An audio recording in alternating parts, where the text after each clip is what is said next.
Vítejte u videotutoriálu společnosti Panopro. Nyní můžeme přejít k samotné editaci naší prohlídky.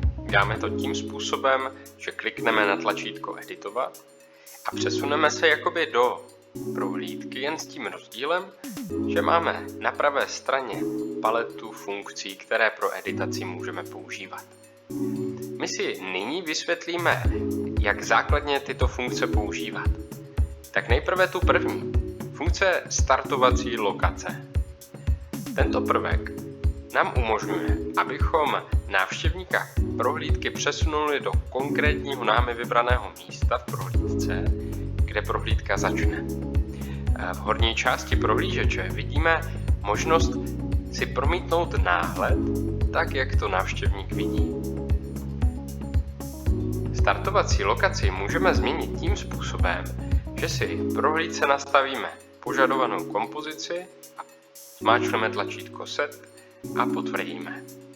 Startovací lokace se nám změnila a v náhledu si to můžeme zkontrolovat. Pokud jsme s touto změnou spokojení, stačí vybrat možnost publikovat.